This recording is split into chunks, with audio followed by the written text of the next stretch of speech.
The moment the door clicked shut behind him, the hollow echo bounced against the cramped walls of the apartment, and my heart hammered as though it might burst free from my chest.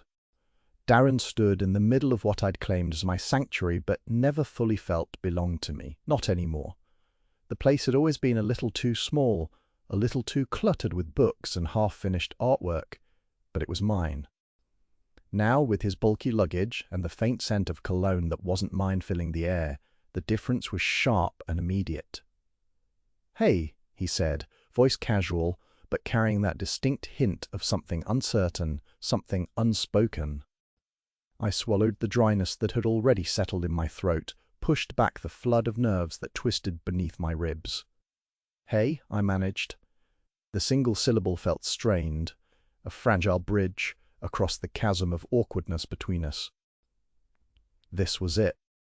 Darren, the guy I'd known casually for years, the guy who claimed, insistently, that he was as straight as an arrow, the guy who told me just last week that he was engaged and moving in with me as if it were a done deal, was here, setting foot into my life in a new, complicated way. His fiancée's presence loomed invisibly in that small living room like a ghost I wasn't sure I was ready to face. He brushed his sandy blonde hair back with a breathless motion, eyes flicking around the room as if mentally measuring what belonged to him now. His athletic frame was relaxed, but something in the set of his jaw betrayed a subtle tension, one we both shared, but neither dared fully acknowledge. "I hope you don't mind the timing," he said, nodding toward his bag by the door. "Work was dragging me down today. Figured I'd crash early," I nodded, trying to suppress the instinct to tense every muscle. "No problem." I gestured toward the worn couch, ancient but stubbornly holding together. "Make yourself at home," he smiled, that faint dimple appearing just for a fraction of a second, and it caught me off guard. He always had that effect, that easy charm that made me think of summer skies and reckless days when nothing mattered except the present moment. But now, standing here in the sterile light of the evening, it felt distant, like something from another life. I busied myself with a small kitchen, fumbling with the kettle. The sound of water, beginning to boil, echoed louder than I expected. The pause between us swallowing more volume, more weight than anything else in the room. "So," I said, tentative, "should we, set some ground rules? Make this less, weird?" Darren chuckled, a little surprised, then nodded. "Yeah, I think we should." There was a long pause. Then, almost hesitant, he added, "Like, I know I'm engaged, and that's not going to change." I want to be upfront about it. I braced for the unspoken truth, trailing behind that sentence, that everything about him moving in was complicated, magnetic, confusing in a way I hadn't prepared for. Because I cared more than I realized, or wanted to admit. "I get it," I said quietly. "And I'm not expecting anything to change either, just boundaries. Respect." My voice cracked slightly, but I pushed on. "And honesty." He looked at me with those clear blue eyes, steady and unguarded for a moment, and nodded.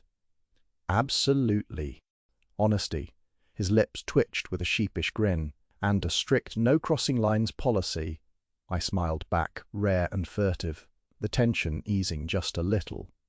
The evening moved on with slow, careful steps. We unpacked in separate corners.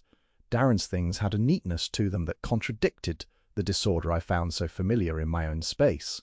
It was like watching a comfortable stranger learn every inch of your home with a polite detachment. Our conversation was clipped, surface-level weather. Work, the latest episode of a show we both pretended to watch. Even in the pedestrian, a thick undercurrent of something unspoken swirled between us, the sort of electric charge that made the air dense and palpable. After dinner, which was more a quick compromise of takeout than any real effort toward connection, Darren pulled out a small box from his bag. I caught the flash of silver band inside. "Engagement ring," he said, as if announcing the moon or the tide. "You've seen it before." I nodded. It glinted coldly in the yellow lamplight, a perfect circle that somehow felt like a chain wrapped around his finger. "To be honest," Darren said, the quiet confession slipping past his defenses for the first time that evening, "sometimes I wonder how I got here so fast." The words landed between us like a stone into still water. Ripples. Spreading wide and slow. I opened my mouth to respond, but found silence more truthful. Later, when the apartment had folded into darkness, the city noises dimmed to a distant hum, I sat in the cramped living room, the weight of our earlier exchange pressing harder now. Darren was there too, settled on the fault-ridden sofa with a beer in hand, looking as restless as I felt. Finally, he exhaled with a softness I hadn't heard before. "Can I be honest?" he asked, voice low, almost cautious. I leaned forward, the creak of the couch loud against the quiet. "Always," he fiddled with a ring on his finger, eyes darting away. "I'm engaged. Yeah, I love her. Or at least I want to, but lately, I don't know. I'm not sure this is what I imagined." His admission was a crack in the concrete wall he'd built around himself, and without realizing it, I felt the same sudden release I'd been craving for months. "I've always been the straight guy," he continued, voice tinged with vulnerability. "You and I know that's how everyone sees me. But lately, living here, with you, it's dredged up feelings I thought I buried long ago." I swallowed hard, the sudden confession lighting me up inside. "What kind of feelings?" He looked at me then, really looked as if seeing something he hadn't dared to recognize before, something he feared, something fragile. Feelings, I thought, were just mistakes I should forget. His hands tightened around the bottle. But maybe they're not. For the first time since he'd arrived, he looked unguarded, the edges of his usual confidence softening into something real and raw. I wanted to say so much and so little, all at once the truth was. I'd been scared of craving, more than friendship, afraid of what it meant for us or for him or for everything we thought we knew. But hearing Darren's quiet admission broke through the walls I'd built as well. "It's okay," I said simply, voice shaking with the weight of my own honesty.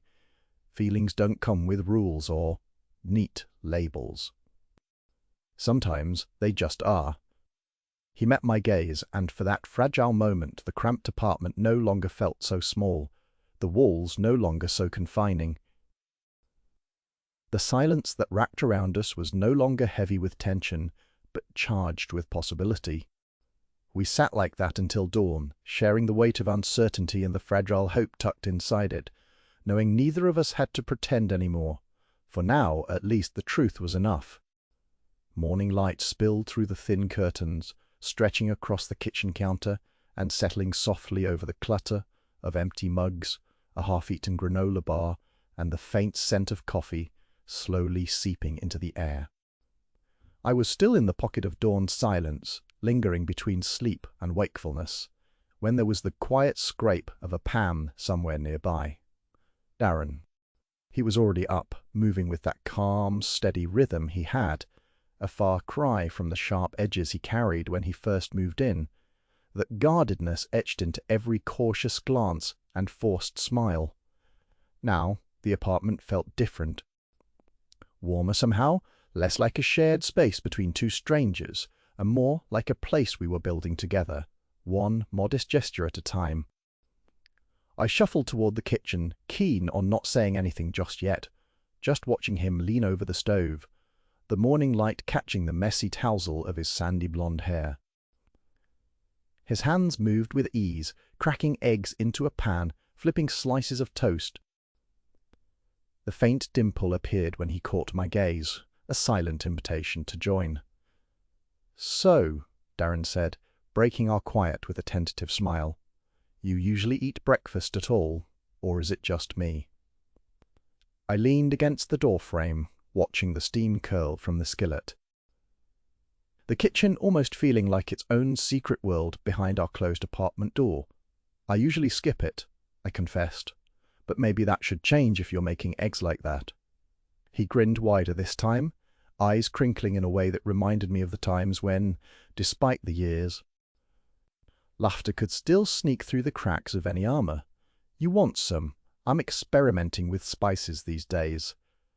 The idea of sharing food, something so simple, so ordinary, felt nothing short of revolutionary. I nodded, rubbing the back of my neck, suddenly self-conscious, but oddly willing to step into this new rhythm. "Yeah, I'll help. What should I do?" From there, the morning unfolded quietly but richly. We moved around each other without awkwardness, passing butter, stealing bites, comparing notes on the best way to cook eggs. Darren was animated when he talked about the music he'd been listening to lately, making a playlist on his phone, his finger casually scrolling through band names and album covers. "You've got to hear this one," he said, pressing play. The soft crackle of vinyl spun out through the speakers, a smoky voice filling the room with nostalgia and sweetness. I caught myself tapping my fingers, the music easing into something that felt like an unspoken connection. "Not my usual, but it's good," I admitted, surprise warming my voice. "See? I'm full of surprises," Darren joked. "Maybe next time you'll show me what you're into." The invitation hung there, between us a quiet bridge across our differences. I shifted closer, the awkward distance between two roommates dissolving a little more, with every shared song, every glance that lasted just a second too long before we both looked away. It wasn't just the breakfast or the music. It was the way the apartment seemed to breathe in a new rhythm, pulsing gently with the changes happening beneath its walls. There were no grand declarations or dramatic shifts, just subtle smallness, one hand reaching for a mug, one voice hesitating, then offering a recommendation, the occasional brush of elbows at the kitchen island. Later, as the day wore on, I found myself studying Darren in new ways. The almost imperceptible moments when his smile faltered, when his eyes darted toward his phone, tucked away on the counter, or the soft tightening of his jaw when it vibrated with an incoming call. The name on the screen always the same. His fiancée.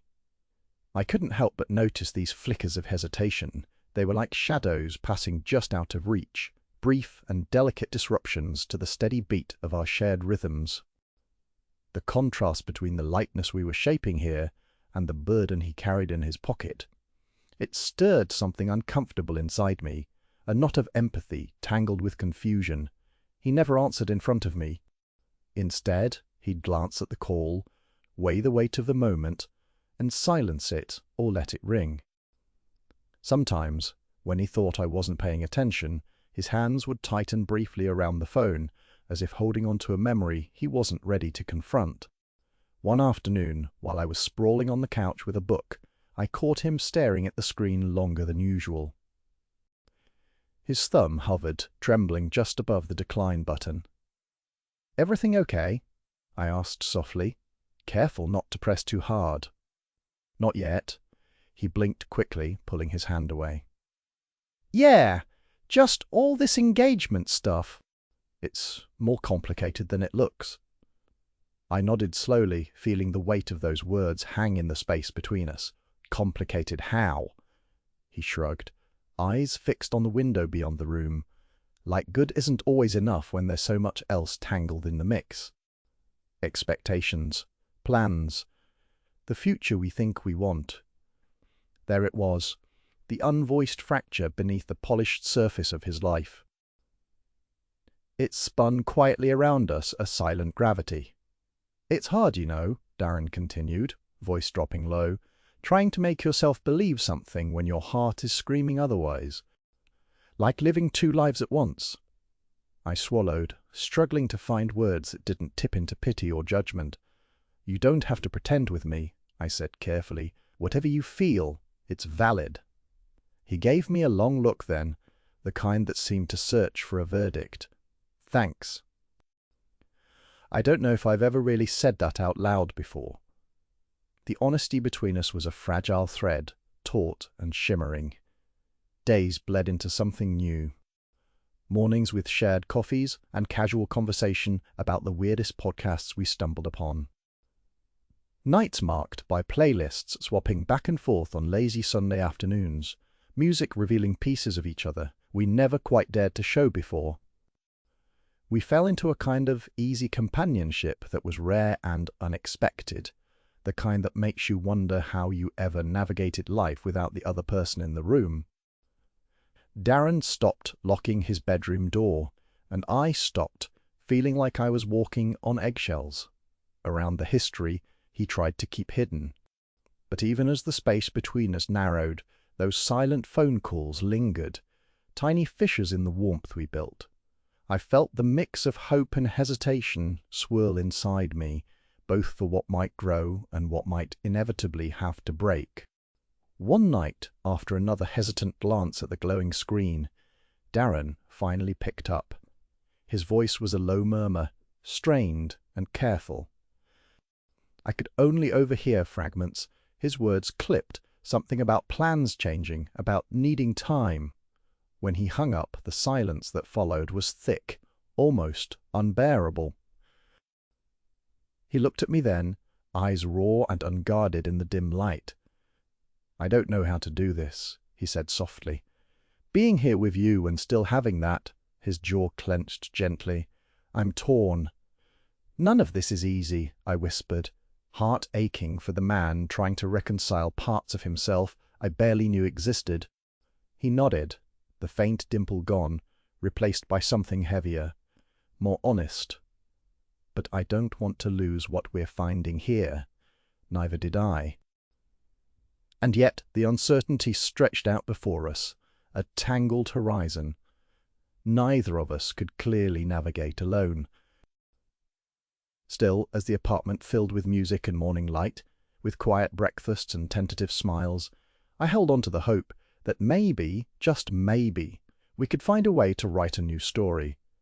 One without neat labels or promises, but with the messy, beautiful truth of two hearts waking up to one another. The apartment was colder than either of us expected that evening. So, Elias and I had spent the better part of the day distracted by work and the quiet ache of unsaid things.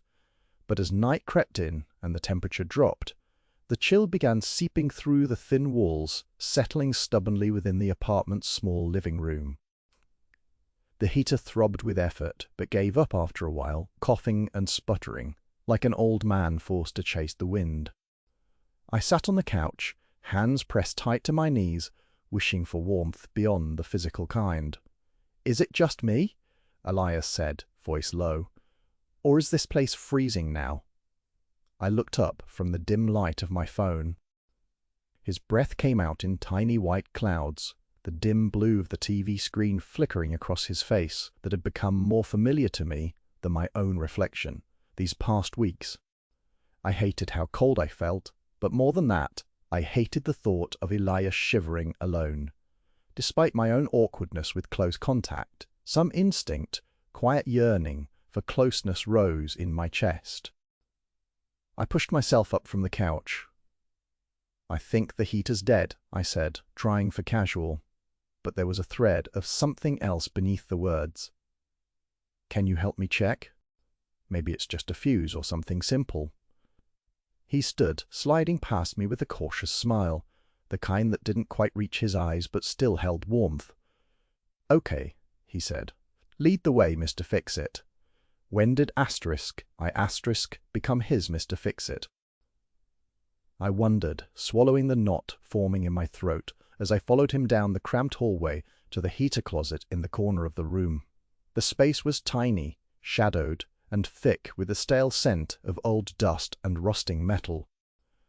Elias knelt down, fingers deftly pulling at the panel of the heater, searching for the source of the problem. His hands moved with a kind of quiet confidence, the thoughtful care that seemed to seep into everything he did, from the way he held his coffee mug to how he listened, really listened, whenever I tried to speak about the harder parts of myself. "Here," he murmured, "the fuse looks fried. I think I have a spare downstairs in the toolbox." I nodded, watching the slight furrow of his brow, the way the soft lighting caught the subtle scar above his right eyebrow, tracing a tiny map across his face. It was moments like this, unnoticed by the world, where time trickles slower, softer, where I wanted nothing more than to reach out and trace back those lines, to understand him as fully as he seemed to be trying to understand me. "You owe me a hot drink when this is all fixed," he said, pulling himself up and brushing soot off his hands. "I guess I do," I replied, heart catching in my throat. "Come on, I'll get the toolbox." We trailed back through the apartment quieter than before, the cold less bitey now, like it was waiting for us to do something about it. I returned with the toolbox, lighter and smaller than I imagined, and we crouched side by side on the floor, heater between us, the city night pressing against the windows beyond the thin curtains. Elias passed me the replacement fuse, his fingers brushing mine briefly. It was innocent, electric fleeting, but loaded with more meaning than either of us fully admitted. "Almost done," he said softly. I watched his jaw tighten slightly, that moment of concentration unfolding in slow motion. When the heater hummed back to life, the room quickly warmed, subtle waves of heat pulsing toward us, like a small victory. I sighed the comfort, more than just physical now, as Elias exhaled, leaning back against the wall, the space between us, shrinking in a way that felt both terrifying and unavoidable. "Thanks," he said, eyes meeting mine with a blunt sort of sincerity that cut through the usual joking armor he wore. For once, neither of us tried to hide behind humor or deflection. "For helping." "Anytime," said, and the word hung heavy and true between us. We stayed there, side by side, the radiator's warm breath carrying us through. Silence thick with unsaid words. I traced the patterns of light and shadow on his face, memorizing the soft flare of his cheekbones, the way his smile warmed in the dim glow. Somewhere in the quiet, the easy comfort of simply being near one another settled deep into my bones. It wasn't just friendship anymore, had it ever been, really, but something fragile and urgent, a delicate unspooling of feelings that neither of us knew how to name, much less catch without scaring them away. After a long pause, Darren's voice came low and hesitant. "Elias, Boker, Paw. I've been meaning to say something." I turned, curiosity threading through the warmth that lingered between us. "Yeah?" He ran a hand through his short, sandy blonde hair, eyes fixed on some spot behind me as if it held the answer. "I'm scared. Scared of who I'm supposed to be." His voice cracked raw and unvarnished. "Of what I'm expected to want." Swallowed hard. I thought being engaged would make things simpler, clearer, but it's just more complicated. The words fell out, each one a tiny unraveling of the walls he'd built over the years. I wanted to reach out to him, to hold him steady, but fear kept my arms still. I'd never imagined the depth of his struggle, the way his identity didn't fit neatly into the boxes others had carved for him. "Tell me," I whispered, "if you can." "I'm here," he exhaled, a shaky breath, infused with 1,000 tangled feelings. "I feel like I'm betraying myself, both the person I thought I was, and maybe who I'm becoming." His clear blue eyes, usually so guarded, now held a vulnerability that was almost painful to witness. "I don't want to hurt anyone, especially not her. But the more time I spend here with you, the more. I realize that what I thought was the whole truth might be just a piece of a bigger, messier puzzle." The room felt smaller, the space between us charged with confession. I reached out, gently brushing a stray lock of sandy blonde hair from his forehead.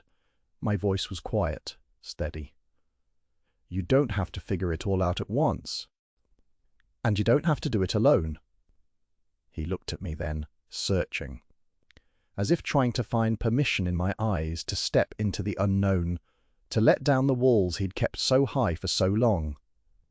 I don't even know what I want yet, he admitted, voice barely more than a whisper. But I'm tired of pretending I'm okay with this path if it doesn't feel right. I'm tired of living a story that was written for me, not by me. Hearing those words, the raw honesty shining beneath the uncertainty, I felt a swell of hope.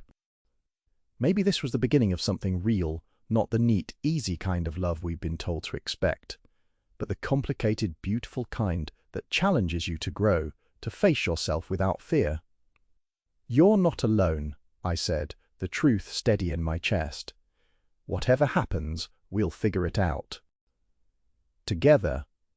His eyes glistened in the dim light, a soft dimple flickering briefly on his lips like a fragile promise.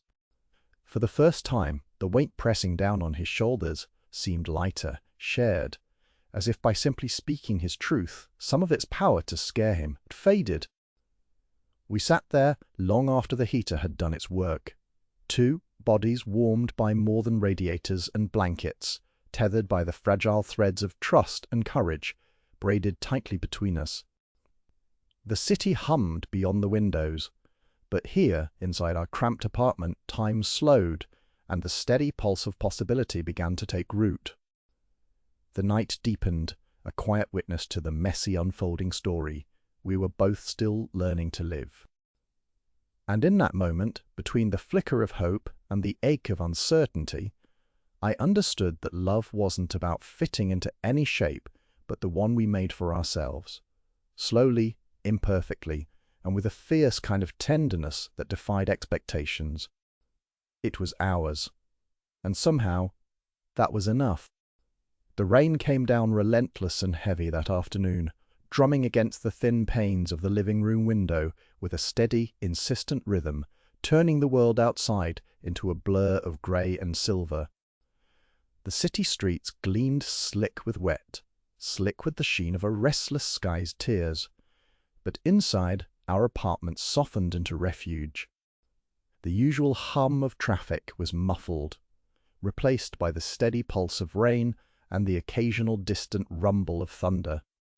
Somewhere in the background, a bottle of wine breathed its last whispers, escaped from a worn cork, the glass catching stray light. We were nestled in the threadbare couch that had collapsed in the corner against the wall, the one spot with just enough space for us to stretch out. The heater's low whir had long since died down, replaced by the intimacy of quiet noise, and punctuated by the flicker of an old, black-and-white movie playing on the screen. It was one of those films with sharp-edged ideals and winding dialogues, more a relic than a favourite, but Darren had found it on a late-night shuffle through the shared DVD collection.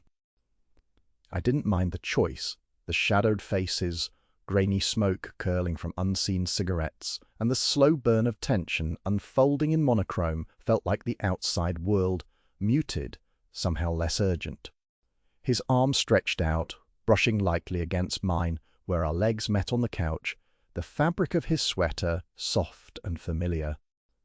I could smell his faint scent, the sharp freshness of his shampoo, mingled with something subtle, something uniquely his, a clean musk that settled in the spaces between us.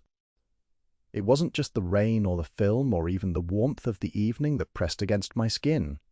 It was something unsaid, a thickening of the air like the sky outside, readying for another storm. I caught myself glancing at him when I thought he wouldn't notice his face, half lit by the screen, eyes fixed on the flicker before us. But there was something near the surface of those clear blue orbs, an unspoken question that trembled quietly, waiting for the courage to rise. He shifted, the soft scrape of his jeans against the couch, punctuating the silence, and I suddenly realized the space between us was charged. more charged than before. Ease we'd been clinging to, borders we had drawn around just roommates and just friends, felt porous, like water soaking through worn fabric, hard to hold back. Do you ever think about how things might be different? His voice was low, steady but fragile, like he was dipping his toes into an ocean too wild to navigate just yet. I swallowed, trying to find the right words in the gallery of my own hesitation. "Different how?" He laughed quietly, a dry, almost rueful sound. "You know us." He ran a hand through his hair, the sandy blonde tousled, in a way that made it look as restless as his question. "Before you moved in, I mean. Before everything got complicated." The word hung uncomfortably between us, fragile in its implication. Complicated was one way to put the ever-shifting gravity, pulling us closer despite the wedding ring circle that felt like a line in the sand. But I wasn't so sure anymore that those lines were fixed, immutable. I moved a little closer, feeling that silent invitation. "I think about that too," I admitted. "Not because I wish for things to be easier or simpler, but because I wonder where we go from here. What we're actually building in this mess." He glanced at me, a flash of something vulnerable flickering behind that easy smile. "Yeah, building." His voice dropped lower. "Vulnerable. It's weird, isn't it? Living together, sharing this tiny space meant for two separate people. And suddenly feeling like I want more than just space between us." Heat pooled in my chest. I wanted to reach out, to touch the warmth in his hands, to close the space with something real, tangible. But there was still 1,000 miles of unspoken fears curling beneath the surface. Instead, I just nodded, letting the silence say what words still couldn't. The movie's ending crept upon us, dialogue fading into static before the screen went black, leaving the room cloaked in a steady, rain-muted darkness. Yet, in that quiet, the unspoken lingered thick and sweet, a promise wrapped in question marks. Neither of us moved for a long time, savoring the rare cocoon we'd pulled around ourselves, the world outside washed clean and waiting. Asterisk, asterisk, asterisk, asterisk, asterisk. Night, stretched further than either of us expected. Later, when the rain finally slackened to a gentle drizzle, I pulled on a jacket and stepped toward the fire escape. I could feel Darren behind me, the soft scuff of sneakers against the worn wooden floorboards trailing my steps, hurried but deliberate. I had promised to show him something, a little secret I'd kept since I moved here. My favorite rooftop, the perfect perch from which the city breathed beneath the quiet shimmer of stars. The air chilled us just enough to make each breath visible in the darkness, our quiet accompaniment to the faint hum of distant life below. My fingers brushed against the cold metal railings, chill biting through the thin fabric of my sleeves, but the warmth of his proximity wrapped around me like a shield. We climbed steadily, the night swallowing the clatter of footsteps, until the city stretched out beneath us, an endless quilt of lights, the river like a sliver of liquid moonlight twisting through it, buildings standing tall and proud in their nighttime glow. It was one of those views that made you feel impossibly small and starlit simultaneously. Darren inhaled sharply, voice a low murmur in the vast quiet. "I forgot how incredible this is." I nodded, savoring the moment like a shot of something sacred. "It's the one place I come when I need to think. When the noise of everything else just gets too much." I gestured toward the wide expanse, where faint outlines of rooftops stretched on forever. "You can forget the mess, the chaos. You just look up and out." He turned slowly to me, eyes reflecting those same city lights, something soft and raw threading between us. I wish I could do that all the time. The words tumbled out more honest than planned, carrying the weight of nights spent wrestling with what he'd always thought he knew. I sensed the tension fold deeper now. A tether, not just of shared space, but shared moments brimming with possibilities. "Sometimes," I said, voice low and careful, "forgetting doesn't mean losing yourself. Maybe it means finding a different part of you, one you didn't know was waiting." His gaze lingered, the quiet between us stretching until it hummed with the electricity of what might be. Then, almost imperceptibly, he stepped closer, just enough that our shoulders brushed, and an unspoken promise brushed through the air. His hand absently tense near mine, the ghost of a question pressed on his lips. "Elias, what if?" I shook my head gently, silencing the storm building beneath that single word. "What ifs aren't here tonight," I whispered back. "Tonight is just this." I let my eyes close against the city's shining pulse. Against the sharp brilliance of his nearness, just us. His breath mingled with mine, the steady cadence of 2 heartbeats, sinking beneath a sky that had witnessed countless stories, but felt sacred in its quiet companionship. "Just us," he echoed, voice barely more than a breath, as if saying it aloud made it more real, more urgent. The cold crept in at the edges, but it only made the warmth between us brighter, more needed. We stood there in silence for a long time, the weight of all the things neither of us could yet say. The city hummed below, a patchwork of life and light and possibility, and somehow in that uncharted space between shadow and starlight I knew everything was beginning, slowly, fiercely, unbearably true. We stayed until the stars faded in the weak push of dawn, until the city sighed awake beneath us, neither daring to speak the promises meant for another time, another place. For now, tethered by the silent courage of simply being, we hovered in the fragile glow of what was fragile and beautiful and wholly ours. The first faint light of dawn stretched pale fingers across the cityscape, dissolving the stars into a growing wash of soft blue. The street below our perch began to stir, a slow murmur of morning routine creeping through the air. We remained poised on the edge of unspoken things, 2 breaths caught between darkness and dawn, a fragile equilibrium neither of us quite wanted to disrupt. And then a sharp vibration broke the delicate hush, Darren's phone buzzing insistently against the cold stone beside us. He glanced down, hesitating. The screen illuminated with a name that made my heart contract silently. Lila. His fiancée, the one he was supposed to be building a life with, the one whose shadow had always stretched between us, shaping the distance I thought I was managing to keep.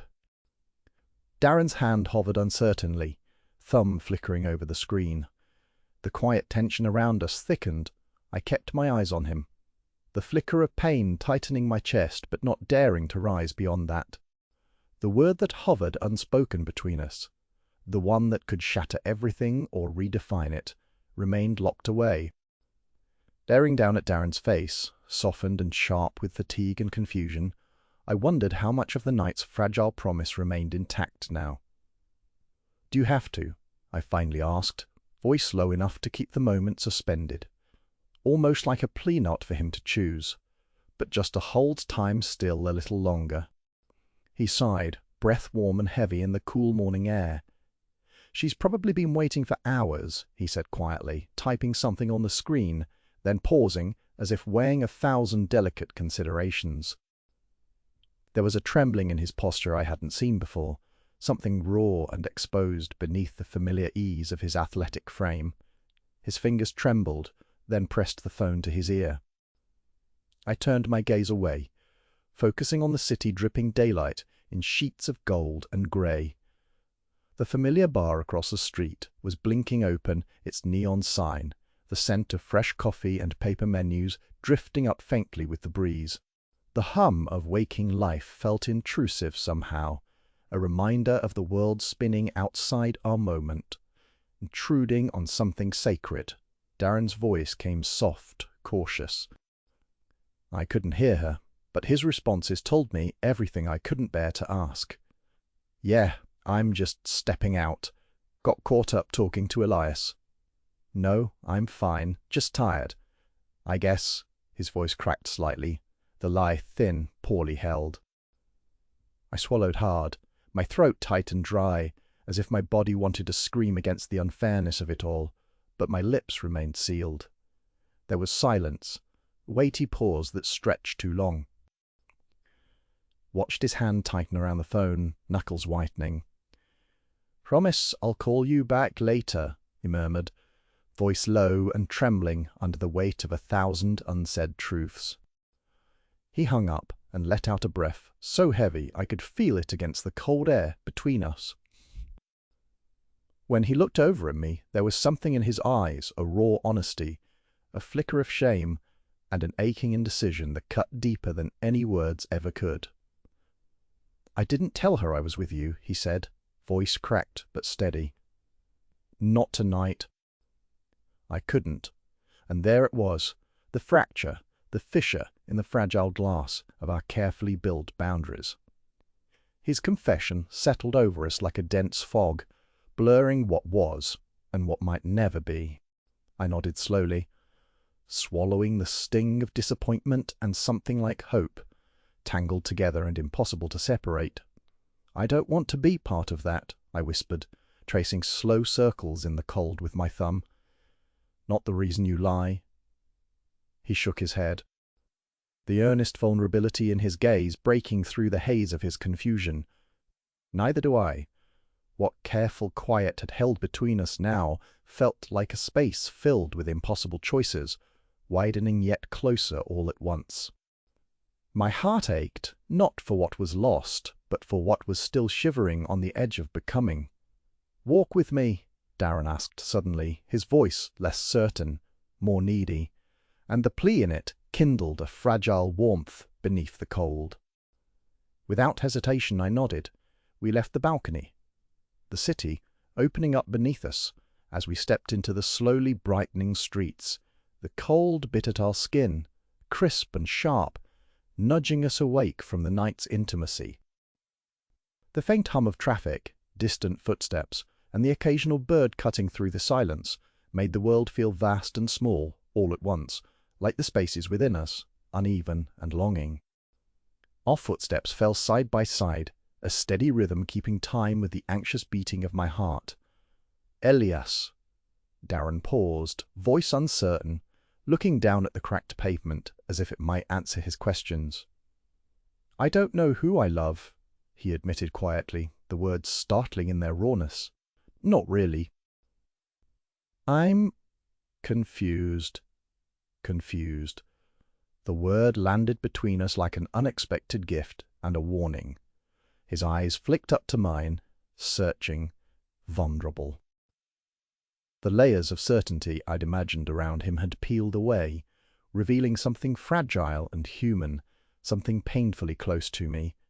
I've been telling myself a story for so long, about what I should feel, who I should want. His laugh was bitter, a shaky thing born from exhaustion and disillusionment. That I was supposed to love Lila because it's easy expected, because that's the path I chose.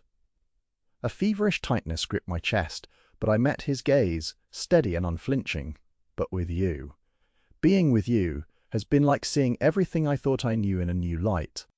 Like the air is different, thicker, harder to breathe, but somehow more alive." His voice faltered, trembled with the weight of confessing truths that had been locked deep inside. "I'm afraid that I don't know who I really am. That the person I thought I was doesn't exist except in stories I told myself so I wouldn't be scared." I wanted to reach out and trace the line of his jaw, to bridge the chasm his words opened between fear and hope. But I stayed silent, because sometimes love was the act of listening without judgment, letting the other unfold in their own time. "Darren," I finally said, voice low and steady, "you don't have to figure everything out right now. You just have to be honest with yourself." A shiver passed through him. Whether from the cold or the weight of my words, I couldn't tell. He sighed and paused, taking in a breath that slowed the racing thoughts in both of us. "Thank you," he said softly, almost a whisper, "for not running away when I know this is complicated." "When I'm complicated?" "It's not simple," I admitted, "but maybe that's okay." The streets were quiet now, the early light casting long shadows that stretched across cracked sidewalks and faded storefronts.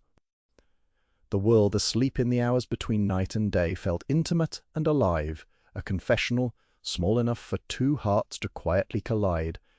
"Do you think—" Darren started, then stopped, struggling with the weight of the question without even voicing it. I pressed my lips into a firm line, then nodded. "I think love doesn't always follow maps or times. Sometimes it's messy, confusing, and doesn't fit the neat boxes we want it to." He looked down at me, vulnerability bare and aching. "I don't know if I'm ready to love anyone differently. Or if I even want to." "But you want something," I said carefully, "or you wouldn't be here." His smile was small and bittersweet, edged with longing and fear caught in equal measure. "Yeah, and?" he said, "I want to know if there's a me that can be more than what I've always thought I should be." I swallowed past the sudden tightness in my throat. "Maybe there is." We walked on in the pale morning light, the weight of dawn pressing on our shoulders, but also offering a strange kind of grace. The world we stepped through was still waking, but somewhere in that fragile fullness I realized we were moving towards something uncertain, raw, and dangerously beautiful. The city was quiet, except for our footsteps, and though the future stretched out in hazy outlines beyond us, in that moment, all that mattered was the breath between us, the admission of confusion, and the fragile hope knitted between two hearts finally daring to feel. Back in the apartment, the familiar creak of the door closing behind us felt heavier than it should have. The leftover warmth of dawn still clung to the narrow hallway, soft light diffusing through the thin curtains and pooling on the cold wood floor. Neither of us spoke immediately. There was a suspended tension, as if the space between us had shifted somewhere deeper, something unsaid humming in the stillness. Elias dropped his keys into the bowl by the door, his movements slow, deliberate. I wanted to reach out, to bridge the distance that had suddenly become both smaller and infinitely more complicated. Instead, I found myself leaning against the wall, the rough paint pressing into my back, grounding me, tethering me to reality, when my mind threatened to spiral. He moved past me toward the kitchenette, brushing close enough that the heat radiating from his body brushed against my arm. An accidental closeness, but one that sparked a sharp electricity that shot straight to my chest, making me catch my breath before I could stop it. I wanted to pull away. That was what I was supposed to do. But my feet stayed planted, rooted in place. Elias turned his hazel eyes, catching mine a flicker of recognition, crossing his face like a secret unveiled. Neither of us said a word. Our breaths mingled in the tight space, cool morning air, carrying the faint scent of his cologne, something clean, with an undercurrent of something woodsy and comforting. It was the smell of the mornings we had shared unknowingly up to this point, the smell that now carried new meaning, tangled with the weight of what neither of us dared to say aloud. The moment stretched too long to be accidental anymore. Time bent around us, folding into itself, like the pages of a diary that someone had left open, revealing things that were meant to stay hidden. My heart hammered like it was trying to rewrite the rules it had been following for years, beating too fast in the small space between us. I impulsively stepped forward, my hand brushing against his arm. It was a tentative touch at first, almost a question, a fragile invitation. Elias didn't pull away. Instead, he leaned in slightly, the faint scar along his right eyebrow crinkling with an expression that was equal parts vulnerability and something steadier, a silent surrender. "Darren," he finally whispered, voice low and unsure. "This us. None of it makes sense the way I thought it would. I swallowed hard, heart still racing, and took the breath I hadn't realized I'd been holding since the moment we'd crossed that infinitesimal boundary. Yeah, I managed to say, voice raw. It doesn't make sense, but maybe it doesn't have to. His gaze flickered down to my lips, then back up to my eyes, like he was searching for permission, for a sign that stepping any further wouldn't break everything we both needed to hold on to.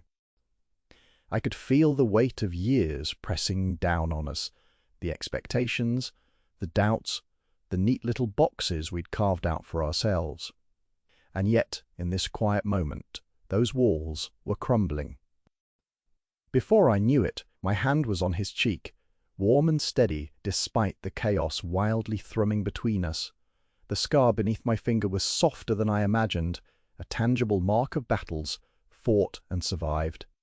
Elias's breath caught, and his eyes fluttered, closed, leaning into the contact like a lifeline. The boundary between us cracked open, fragile as glass, and for a heartbeat, I thought we might cross the line completely. But the weight of reality pulled back in, a whisper of restraint, the hurried pulse of fear that love this unexpected could also mean heartbreak. He pulled away gently, hands dropping to his sides. "We can't rush this," he said quietly. "Not yet." I nodded, heart still pounding, the electricity lingering like a secret promise. "I know." He gave what might have been a small, hopeful smile, and in that unspoken moment, I realized that everything had shifted. We were no longer simply roommates, no longer defined by labels or the past. We were something new, trembling on the edge of possibility, both terrified and strangely hopeful. Later, we ended up sitting side by side on the worn-out couch, the silence between us brimming with unasked questions and tentative feelings.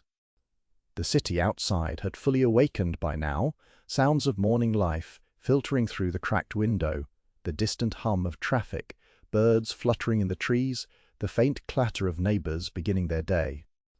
But inside, the apartment felt suspended, the quiet cocooned around, just the two of us. I broke the silence, voice barely above a whisper. "Can I ask you something?" Elias looked at me, those hazel eyes reflecting both curiosity and careful caution. "Anything? Are you afraid?" The question felt clumsy, but I couldn't think of any other way to cut through the tension. Of this. Of what it means. He bit his lower lip, a gesture I'd come to associate with moments when he wrestled with his thoughts. Every day, he admitted. "I'm afraid of losing control, of being vulnerable, of what everyone else might think. But mostly I'm afraid of losing myself." "Losing yourself?" I repeated, leaning closer. "What does that mean to you?" He hesitated, then exhaled slowly, as if letting go of a weight he'd been carrying silently for a long time. "I've always lived within the lines, the safe spaces. My life was supposed to look a certain way. Settle, get engaged, marry the right person, have the right kind of happiness. And now, I'm not sure if the life I've built is really mine, or just the one I was told to want." There was pain there, raw and exposed, but also a flicker of something braver, a tiny ember of hope struggling to take hold. "It's terrifying," I said softly, "to question everything you thought you knew." "But also necessary," Elias replied.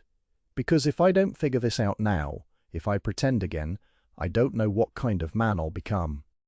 Or what kind of man I want to be." I could feel my throat tighten as I absorbed his words, the honesty between us weaving a fragile thread that connected our separate fears. "I'm scared, too," I admitted, my voice trembling with truth. "Not just about the future, but about what this means for us. For me," his voice dropped, filled with a quiet intensity that drew me in. "You think I'm going to hurt you, don't you?" I blinked back, the sting rising in my eyes, the past injuries etched deep into my bones. "I don't want to be a cautionary tale, Darren." I've been burned before by people who didn't know how to handle what they felt. I don't want to be the one left waiting, or wondering if this was just a mistake. He shook his head slowly. I don't want that either. I don't want to hurt you. But I can't promise I have all the answers. What I do know is that I'm here, and I'm trying. The single word hung between us, a fragile pledge layered with uncertainty and determination. I felt my own fear begin to loosen its grip, replaced by something warmer and more real, the stirring possibility that whatever paths lay ahead, we'd face them together. I reached out, folding my fingers around his as naturally as if we'd done it 100 times before. The contact was electric but comforting, like grounding lightning into the earth. His hand was strong, steady in mine, and I could feel his pulse syncing with mine, two rhythms merging in the quiet room. Courage isn't the absence of fear, I said softly. It's moving forward, despite the fear. Elias squeezed my hand, a silent promise. Then let's be brave. We sat like that for a long time. The city's morning noise fading into the background as we spoke in whispers about our fears, our hopes, and the growing truth neither of us could deny. He told me about his moments of doubt, about how he tried to convince himself that the life he'd planned was enough, even when his heart screamed otherwise. I shared fragments of my own guarded history, the loneliness that had lived in my chest, waiting for someone to break through. There was no rush, no forced revelation. Just two souls weaving a new narrative out of the fragments of their old lives. The conversation wound deep into the space between words, the rhythm of confession and listening, building a fragile trust. At some point, the sunlight shifted, casting golden bands through the curtains that draped our tangled fingers in light. The apartment felt less cramped, the walls softened by the reality of connection. For the first time, the future didn't seem so daunting, not because it was clear or easy, but because we weren't alone in facing it. When Elias finally stood, stretching his arms overhead with a grin that kindled sparks in me, I felt the first true smile of possibility bloom across my own face. You know, he said quietly, I used to think courage was a kind of strength you had or didn't have. Now, I think it's much more about honesty with yourself and others. Like this moment, right here. I nodded, feeling the words resonate deep within my chest. Honesty? I echoed. Even when it's messy, even when it's scary. He looked at me with something so tender, it made my breath catch. Yay! Even then. And in that shared understanding, the world beyond the apartment, all its uncertainties, judgments, and fears, receded just a little, leaving space for something raw and real to take root. Something that neither of us was ready to name yet, but that both of us could feel growing between the quiet beats of dawn and the fragile turn of new beginnings. The light in the apartment shifted again, now less warm, more implacable. Darren's gaze fell away from mine as he stood slowly, the smile he wore moments before dissolving into something taut and hesitant. The silence that settled between us felt different this time. Not the comforting quiet of shared space, but the heavy pause of something unspoken, something heavy on both our chests. I think I need some time, Darren said, finally, voice low, brittle. His blue eyes searched mine, but never quite found the place they seemed to want. Time to figure out what all this means for me, for us, or whatever we are. His fingers twisted nervously on the edge of the couch, as if he could unravel the knot tightening in his throat just by fidgeting. I don't want to hurt you, Elias, or myself, but I need to be alone for a bit. His words hung in the air, fragile yet irrevocable. I wanted to argue, to press him, tell him that whatever this was, we could face it together. But I knew deep in my bones, that forcing it would only shatter something that had managed so delicately to begin forming. What he needed was honesty. and he was offering it, even if it felt like a retreat. "Okay," I said, voice steadier than I felt. "I get it. You need space." My hands clenched at my sides, as if grasping for balance in the sudden looseness between us. I wanted to reach out, to close the distance, but instead, I nodded, small and silent. "Take all the time you need." Darren hesitated, his eyes faltering for a fraction of a second before he slipped toward the door. The apartment felt suddenly too small, too claustrophobic, as if the walls themselves were contracting around the sudden absence. The weight of unspoken truths settled like dust in the corners, thick and unmoving.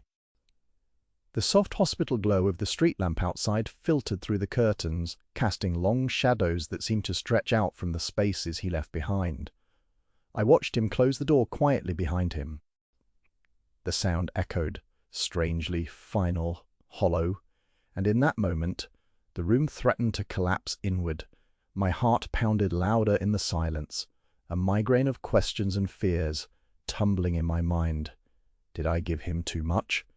Not enough? Was this a pause, or the end? The endless what-ifs spun dizzying webs. I sank down into the couch, swallowed by the dim room that no longer felt like ours. The photograph on the shelf caught the light briefly, and I saw us there, smiling, easy, years ago, before the slow burn of everything. He really needed time. So I swallowed the rawness and the ache and sat in the quiet, waiting for the night to stretch its long fingers over the city. Hours passed that felt like days. The apartment was still and cold, the absence of Darren filling every corner with echoes of what had been. I stared out the window, watching the city blur into a blanket of distant, indifferent lights. The clock ticked monotonous warnings, and my mind circled the edges of memory and hope, fear and disbelief. Every creak and shift of the building sent my pulse racing, imagining his footsteps returning. Or not. The night deepened, heavy and quiet, wrapping me in a suffocating cocoon of solitude. I pressed my palms into my eyes, trying to still the endless churn of feelings that twisted inside me. Guilt, wishing I could undo a word, a look, longing, aching for more than what had been said, uncertainty over what might come next. Then, as if the night itself had been holding its breath, faint noises stirred near the door. Footsteps, soon even, tentative, planted soft tremors across the floorboards. My chest tightened, throat constricted, but I didn't move. I held my breath as the door creaked open slowly, and Darren slipped inside with hesitance, like a ghost returning to a home that felt both familiar and strange. We stood there, the two of us, fragile outlines in the dimness. The air between us seemed charged and trembling, raw with the electricity of everything unspoken. No immediate words came. There was nothing easy to say.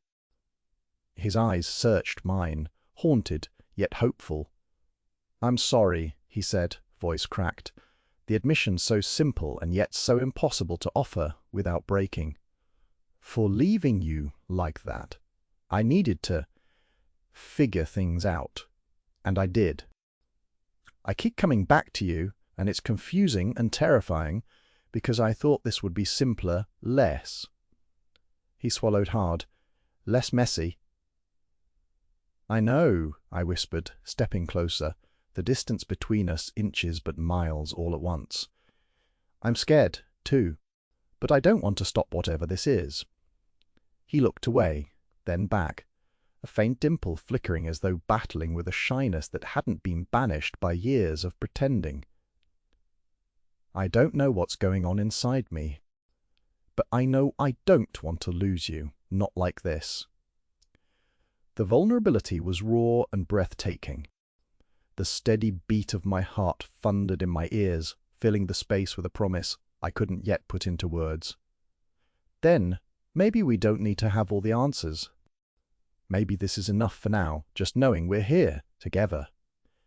A breath passed between us, more felt than heard, like the slow coming of dawn across the sky. Darren's hand lifted tentatively, fingers brushing hesitantly against my own. The contact sparked a fragile warmth that ignited something long dormant in both of us. No declarations, no grand confessions, just the quiet resonance of proximity. We stayed like that, suspended in the soft night, two hearts trembling, but tethered by a fragile thread that neither of us could yet name, but neither dared to sever. I could feel the walls we'd built around ourselves beginning to falter, crumble, shift out of alignment with the possibility of something new. The living room held us in its embrace. Darren sat down beside me, the floor lamp casting a slender pool of light that softened the lines of his face, made the slightest smile hint like the first light before dawn. The tension between us loosened with every breath and every shared look, until words felt unnecessary, almost inadequate, to express what was growing quietly in the space between us. I traced the scar along his eyebrow with a finger, an old map of mistakes and moments, a testament to battles fought and won, and he caught my gaze, blue eyes shimmering with something tender and careful. The faint dimple softened the edges of his mouth, and I saw in his expression how much he was trying to balance hope against fear, truth against legacy, possibility against the weight of the past. Our hands found each other again, fingers threading. An intimate promise made in silence. He squeezed gently as if letting me know he was still there, still holding on despite the tangled mess of everything that lay beneath and around us. We could have sat like that for hours, the world falling away until only the rhythm of our breathing and the faint city hum remained. The quiet was a language of its own, carrying the weight of yesterday's heartbreak and tomorrow's uncertain light, carrying the daring hope of two souls beginning to trust a new version of themselves. Outside, the first hint of dawn stirred the sky, a slow blooming of pale gold and pink spreading across the horizon. We moved toward the window together, standing side by side, as the city below awoke in muted commotion. The world felt suspended in that early morning stillness, a fragile canvas untouched by the noise and judgments that so often threatened to drown out the softer truths. I leaned slightly against Darren's shoulder, the warmth of his body grounding me in the moment. For all the uncertainty ahead, the questions that would have to be faced, the decisions yet to be made, there was a quiet peace in simply standing here, sharing the fragile beginning of something that neither of us had expected, but both of us wanted. He breathed out slowly, and the faint trace of a smile tugged at the corners of his mouth. "You ready for whatever comes next?" he asked, voice soft, almost tentative. I met his gaze, feeling the sun's first light catching the shimmer in his eyes. As ready as I'll ever be. We watched the sky together, the old world folding away gently, and the possibility of a new one unfurling before us, uncertain, beautiful, and ours to shape in the fragile space where honesty met courage, and love courageously took its